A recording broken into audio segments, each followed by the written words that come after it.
Everybody should embrace change. Young minds should champion change. They should become change champions or change agents. However, embracing change does not mean eradicating tradition or eradicating core values. Okay? At the core of an organization, there are some values. There are some landmarks, ancient landmarks, if you like. There are some core values that should never be jettisoned.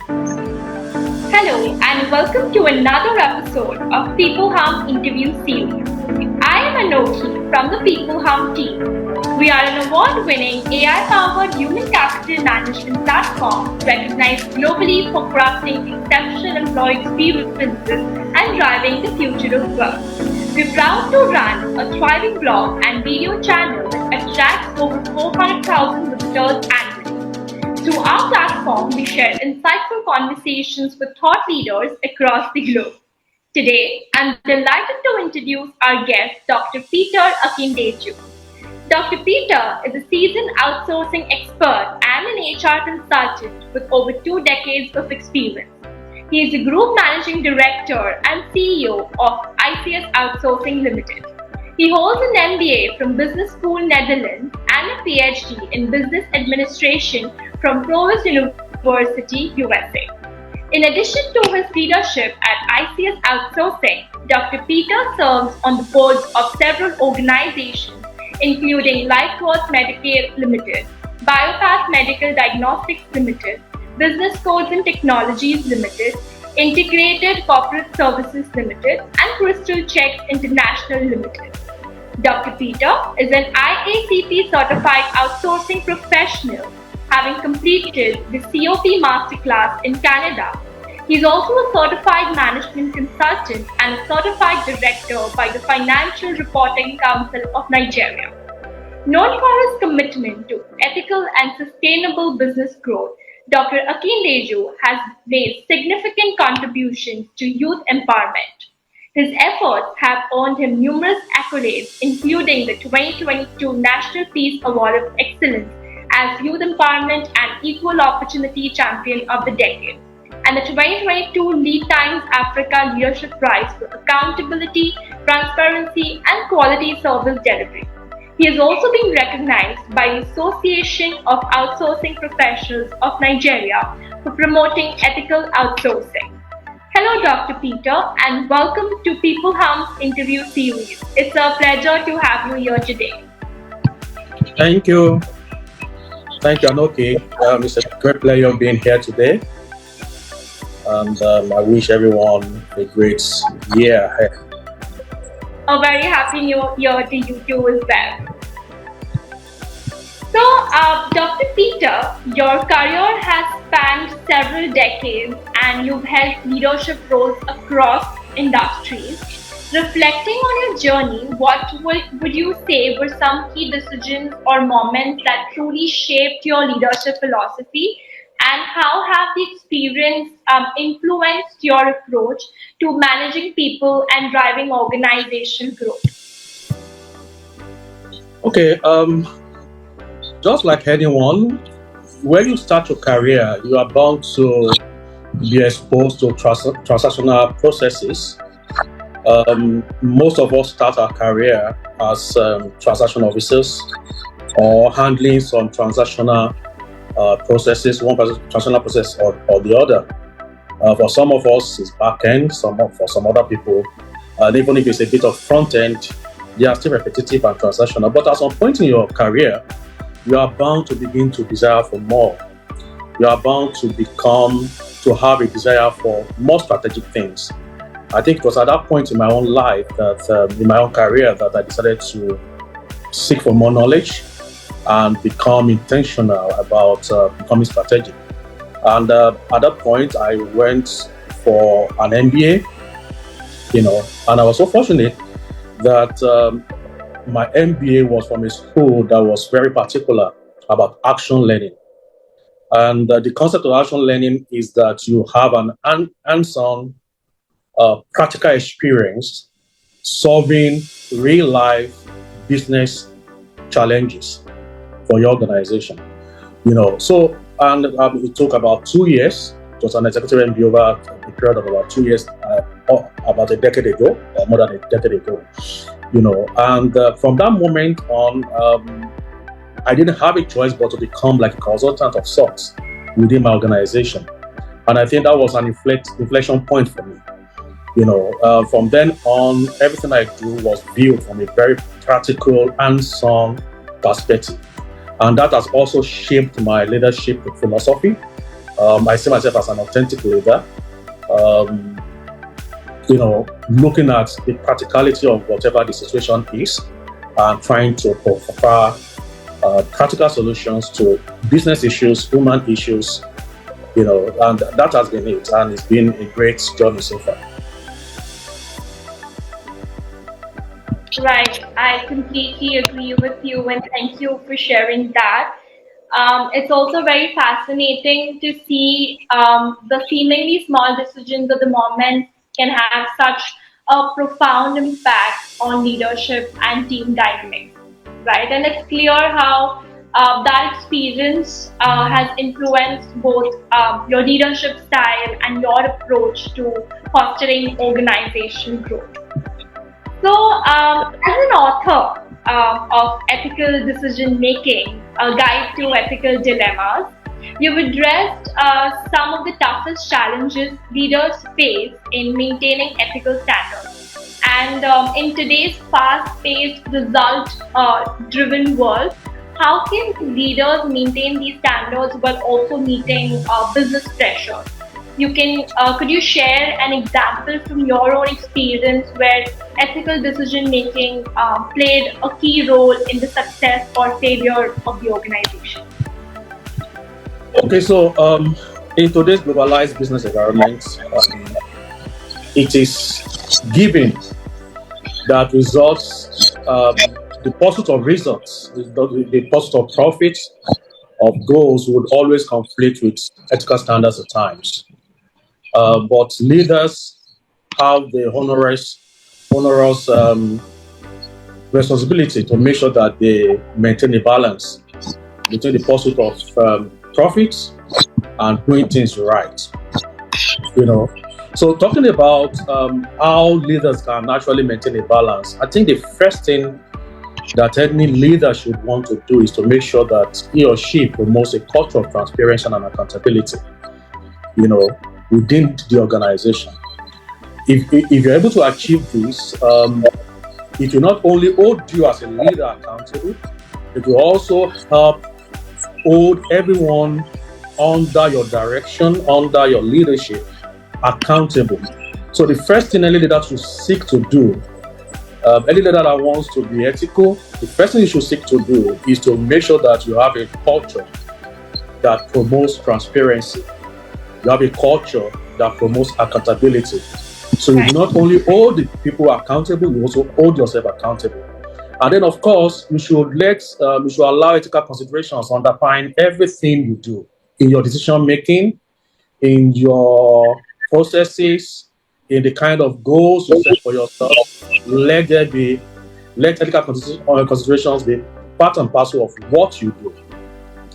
Ultimately, decisions are made, leaders make decisions on the spur of the moment, right? But what determines where you tilt as a leader is usually who you are at the core. And who you are at the core, is informed by your past experiences, the amount of knowledge you have garnered over the time. Right. There are several models, there are several theories, especially like you said in my book, ethical decision making. There are several models that are propounded that you can actually look at, and it's available on Amazon, by the way, that you can actually take and assimilate.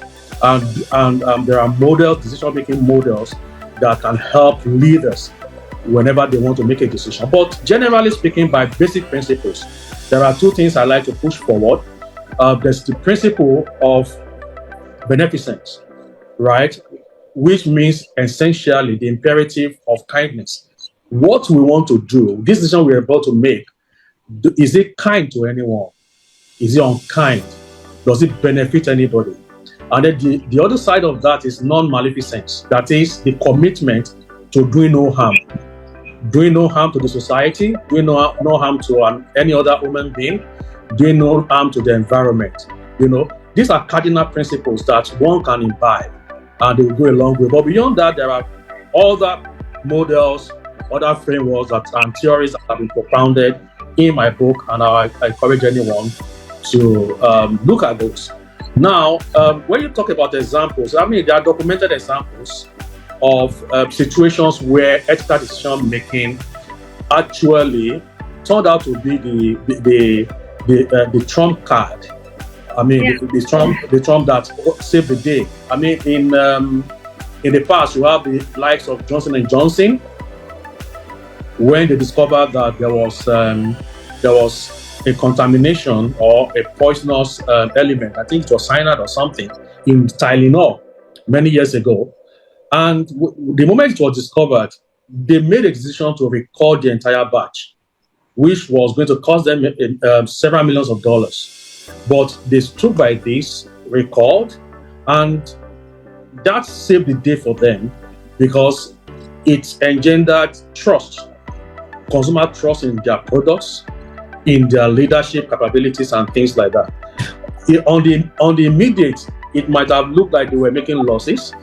But Johnson & Johnson case actually became the standard example for how leaders should actually approach effective products or product lines.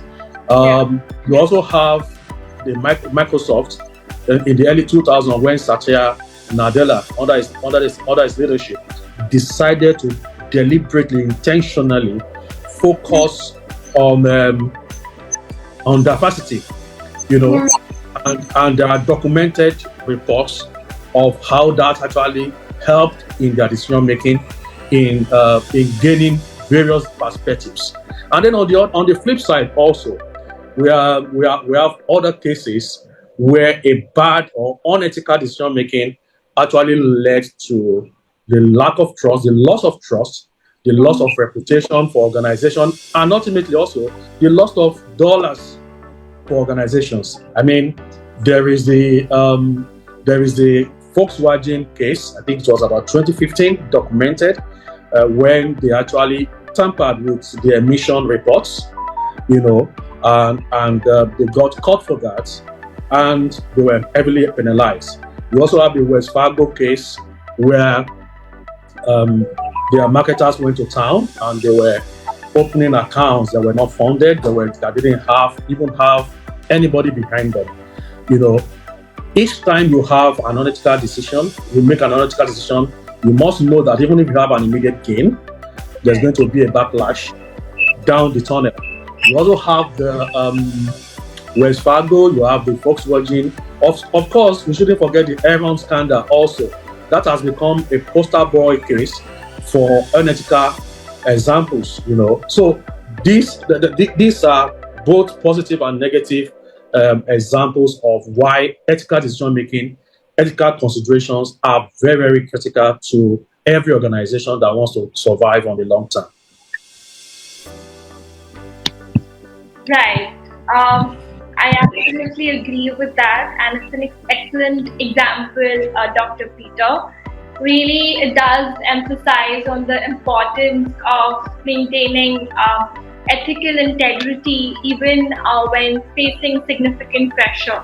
Right? I think it's often the long-term decision, the right one, typically, even if it doesn't seem like the easiest path at the time. So, right. So, shifting the gears a bit, I think with Africa's rapidly growing youth population, many organizations are also focusing on developing future leaders. So, from your perspective, what are some of the most effective ways businesses can create a strong leadership pipeline? Or how can organizations align their mentorship, training, and upskilling programs with the unique aspirations and the challenges of young professionals, particularly in the African context? All right, thank you very much. I think it's a well-known fact that Nigeria, I mean Africa generally, is going to be the next major destination for the workforce of the future. When you talk about China, you talk about India, then the next place to look at is Africa. Yes, Africa has a bubbling youth population, but this presents both opportunity and challenges because this population needs to be well harnessed for it to be as productive as one would want to be. To create a robust pipeline of leadership, businesses need to become intentional in aligning their their mentorship programs, their internship programs with the aspirations of these young professionals. The dynamics of things are changing, the aspirations are changing.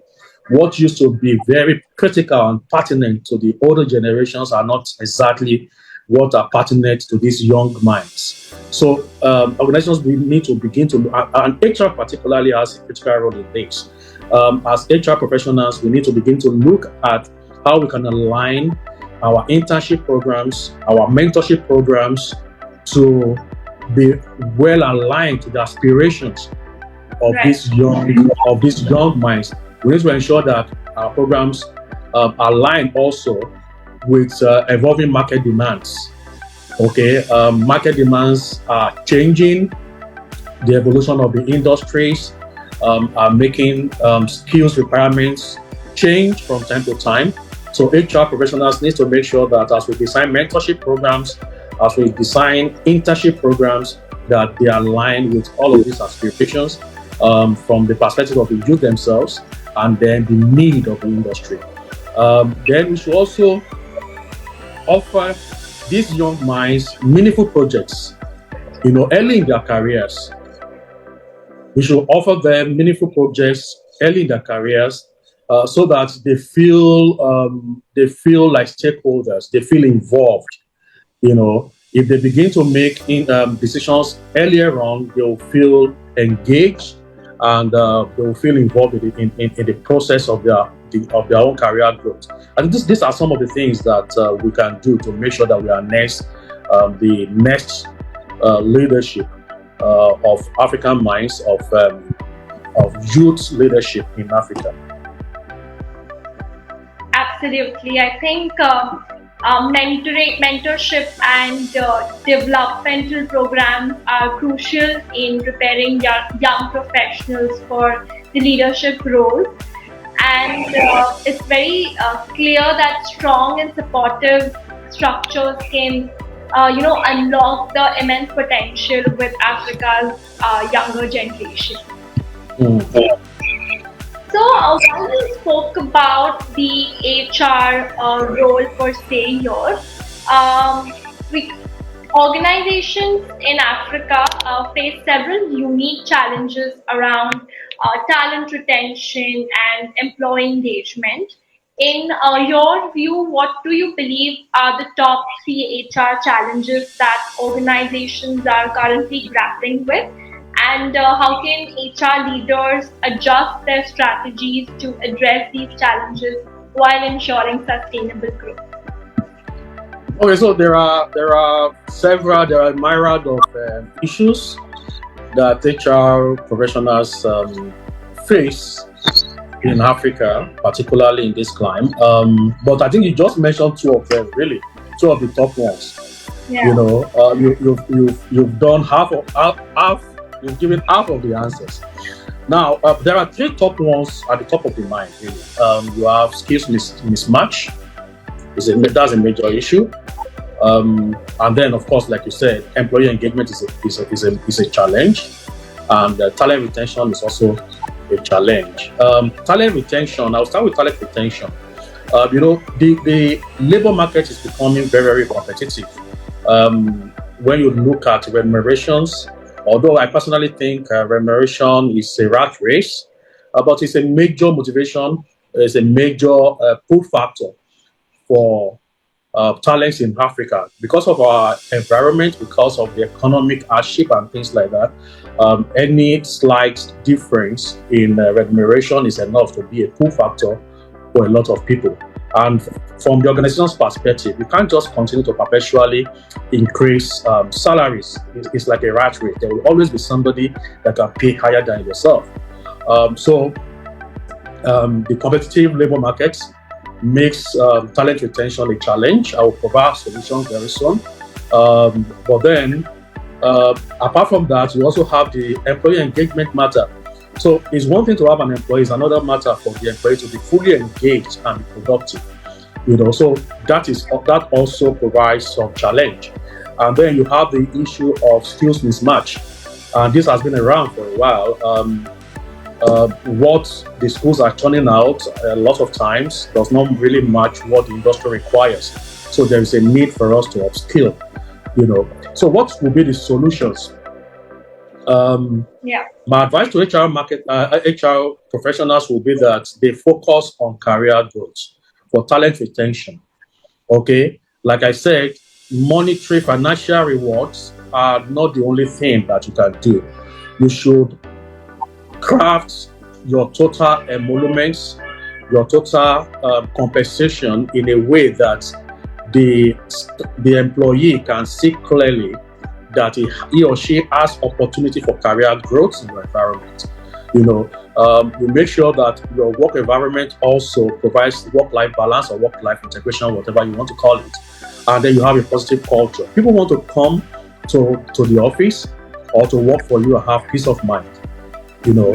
Mental health is a major issue in this age and time. People want to have a peace of mind. They want to have a good mental health. So you need to look into this. It's not just about the money. Yes, money is important, but then have an holistic look at a view of your total compensation package and ensuring that above all things, the talents, the employees can clearly see a growth path. When they can see that they will grow as individuals, they are more likely to stay with you. And then for employee engagement, I think like talent retention. For talent retention, also there is the issue of employer brand. You need to be seen as an employer of choice, and you need to be deliberate about this. Otherwise, you won't even be able to attract a good talent at all. And that goes beyond just money.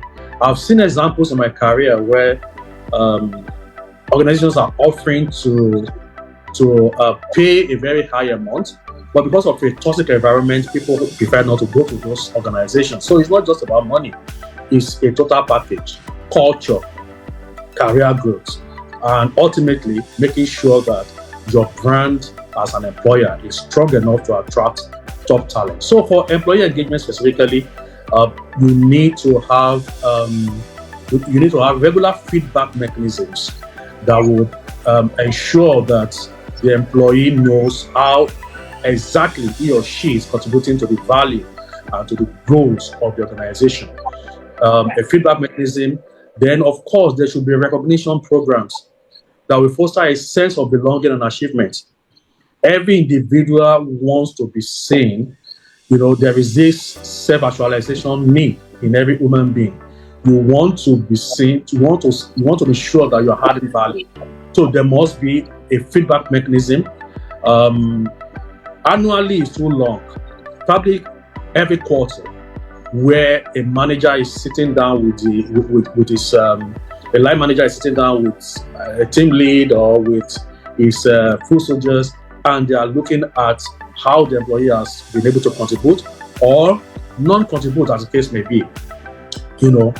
These are some of the things that HR professionals should look at. Focus on an employee and holistic employee development program that looks at every facet of their life. Make sure that there's work-life balance. Create a culture of continuous learning, and then ensure that employees feel valued and they're engaged. If you're able to put some of these things in place, you are likely to be able to attract talents and retain them. And then when it comes to the skills mismatch, we need to find a way to collaborate more with institutions. As organizations, we need to probably go back to the schools, because it starts from the curriculum, or the curriculum now, as you may want, that the schools are using to train these individuals.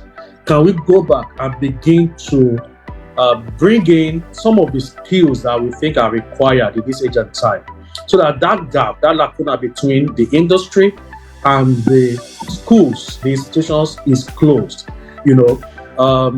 Critical thinking in this age and time, critical thinking, problem solving, and all of those other critical soft skills are very important. It would be nice, to be great, if these things can be incorporated into the curricula that are used to train these young minds, so that by the time they graduate from school, they are really ready for the industry, and the organizations do not now need to start reskilling. Of course, over time, you continue to reskill and upskill, but then it won't be at the entry level. I think if we're able to do this, I think it will solve some of those problems. Absolutely. Your insights are spot on, Dr. Victor. I think the challenges that you highlighted are certainly at the forefront of many organizations' minds. And it is clear that adapting HR strategies to balance both employee expectations and business needs is essential for a long-term success. So, AI is making tremendous strides in transforming HR processes, and I am particularly interested in how Nigerian companies might leverage AI to improve employee experiences. What do you see as the main opportunity and challenge in implementing AI in HR, specifically when it comes to ensuring that AI integration doesn't negatively impact employee engagement or job satisfaction? Oh, okay. So AI has come to stay for HR, for all other processes within an organization. If there is anyone that is not seriously looking at how HR affects their processes, they are in the wrong. HR has come to stay, but there are still some gaps. Implementing HR as of today is still a bit expensive. It's still a bit, the cost is still high, but we believe that as time goes on, things will become more affordable. But more specifically, I don't believe that AI is going to replace human entirely. I think this is the major fear that people have. Is HR going to take my job? I'm of the school of thought, and I think it was one of my friends, Bobby Waranasi, that came up with this on-bot. Maybe he used it, or maybe it was one that coined it. I can't remember now. That coined this on-bot, that is human and robots. All right, there's going to be an intersection between humans and robots working side by side in an integrated kind of way. All right, so nobody should be agitated about AI taking their jobs. However, how can we make employee experience better? How can we make them more comfortable, working with AI? AI can help really in HR, especially when it comes to offering personalized employee experiences. Okay. As of today, I've not seen any other system or human ability that is able to offer personalized experience, right, as much as an automation like AI. AI has the capacity to actually distinguish between the preferences of every individual on a personal basis. So I believe that when it comes to customer experience, in terms of employee experiences, there is a great opportunity for artificial intelligence use in that use case. All right, tailored experiences that align with individual needs. AI is going to do well. It's going to do fantastic. And I think we are already even having some use cases in customer experience in the financial sector. But when it comes to employee engagement, when it comes to employee management, I think we are likely to see more of this, and there are real opportunities there. Now, what can HR managers do? What can HR managers do to make their staff comfortable to embrace AI? There are about three things, I think, 3 or 4 things that I think we could do. One, we need to adopt a transparent communication process on the use of AI.